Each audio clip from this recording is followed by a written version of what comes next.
आज की वीडियो में हम लाइफ स्पैन और आरबीसी का फेट क्या है वो देखेंगे।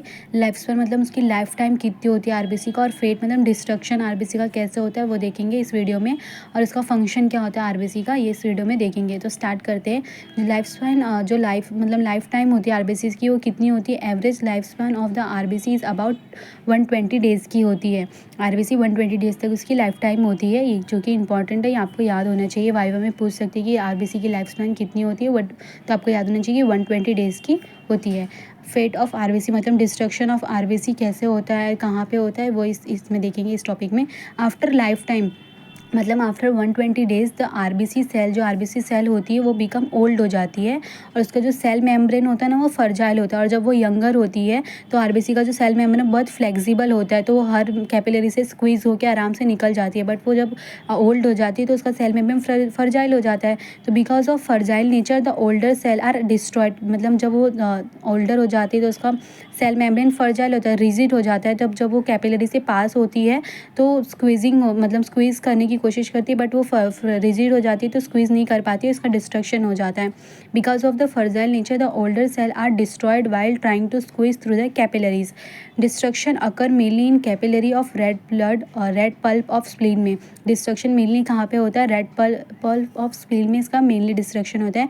Because the diameter of splenic capillary is very small, क्योंकि वहाँ का जो डायमीटर है वो बहुत वेरी स्मॉल होता है। So the spleen is called the graveyard of RBCs. तो ये था डिस्ट्रक्शन ऑफ आरबीसी कहाँ पे हो रहा है। फिर जब डिस्ट्रक्शन ऑफ आरबीसी हो, जब स्प्लीन में मेल नहीं होता है, क्यों हो रहा है वो हमने देख लिया, मेनली स्प्लीन में होता है। फिर जब वो आरबीसी इसका डिस्ट्रक्शन होता है तो उसमें से रिलीज होता है हीमोग्लोबिन। तो हीमोग्लोबिन डिग्रेड होता है 3 चीज़ों में, आयरन, हीमोग्लोबिन और प्रोफायरिन में। जो आयरन होता है वो एपोफेरेटिन के साथ मिलके क्या बनाता है, फेरेटिन बनाता है, और वो स्टोर हो जाता है एंड रीयूज्ड के लिए स्टोर हो जाता है। और ग्लोबिन जाके इसमें प्रोटीन पूल में चले जाता है और स्टोर हो जाता है एंड रीयूज्ड हो जाता है। और जो प्रोफायरिन होता है वो बिलीरुबिन बनाता है और एक्सक्रीट हो जाता है, बॉडी से एक्सक्रीट हो जाता है, निकल जाता है। इसका सिग्निफिकेंस क्या है, destruction of RBC of senile, मतलब ये सेनाइल मतलब ओल्ड होता है। ओल्ड आरबीसी का डिस्ट्रक्शन का सिग्निफिकेंस क्या है, help in recycling process of iron in the body. ये हेल्प करता है रिसाइकलिंग प्रोसेस, आयरन का रिसाइकलिंग करने, हमारे बॉडी में रिसाइकलिंग करने के लिए ये हेल्प करता है। तो ये इसका सिग्निफिकेंस था। वाई में पूछ सकते हैं कि इसका सिग्निफिकेंस क्या है, और ये शॉर्ट में एग्जाम में आ सकता है 5 मार्क्स में। आपको पता होना चाहिए कि आरबीसी की लाइफ स्पैन कितनी होती है, इसका फेट डिस्ट्रक्शन कैसे होता है, ये सब याद होना चाहिए, पता होना चाहिए। फिर उसके बाद function of red blood cell. Red blood cell का फंक्शन क्या है ये भी इंपॉर्टेंट है, एग्जाम में 5 मार्क्स में पूछ सकते हैं शॉर्ट में।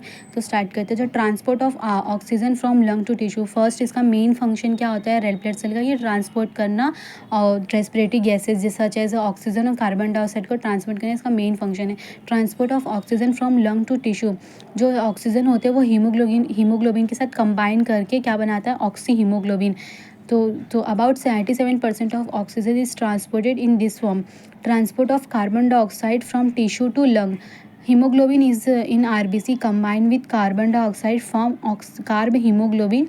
About 30% of carbon dioxide is transported in this form, मतलब जो ऑक्सीजन हो कार्बन डाइऑक्साइड होते हैं वो टिश्यू से में बनते हैं ना, टिश्यू से क्या होते हैं फिर वो कंबाइन करते हैं हमारे आरबीसी के हीमोग्लोबिन से, और फॉर्म क्या करता है, कार्ब हीमोग्लोबिन। और about 30% of carbon dioxide transported ये फॉर्म में ट्रांसपोर्ट होते हैं। आरबीसी कंटेन कार्बनिक अनहाइड्रेट, जो आरबीसी होते हैं वो कंटेन कर लार्ज अमाउंट में एंजाइम कंटेन करके रखता है, कौन सा, कार्बनिक अनहाइड्रेट, कि वो नेसेसरी होता है for the formation of bicarbonate. About 63% of carbon dioxide is transported in this bicarbonate form में ट्रांसपोर्ट होते हैं। और इसका थर्ड प्रॉपर्टी क्या है, थर्ड फंक्शन क्या है, बफरिंग एक्शन है। जो रेड ब्लड सेल है उसमें बफरिंग एक्शन होता है। Haemoglobin of RBC function as a good buffer, जो हीमोग्लोबिन होता है आरबीसी का वो function as a good buffer करता है एंड मेंटेन करता है एसिड बेस बैलेंस को। जो गुड बफर कैसे करता है, वो हाइड्रोजन की कंसंट्रेशन को मेंटेन करता है, जिसके वजह से maintain acid base balance maintain करके रखता है। इन ब्लड ग्रुप डिटर्मिनेशन, इसका फोर्थ फंक्शन क्या है रेड ब्लड सेल का, इन ब्लड ग्रुप डिटर्मिनेशन में आरबीसी कैरी करके रखती है blood group antigen like, blood group antigen like antigen A, antigen B and Rh factor, जो कि हेल्प करती है हमारे डिटर्मिनेशन ऑफ ब्लड ग्रुप के लिए हेल्प करती है।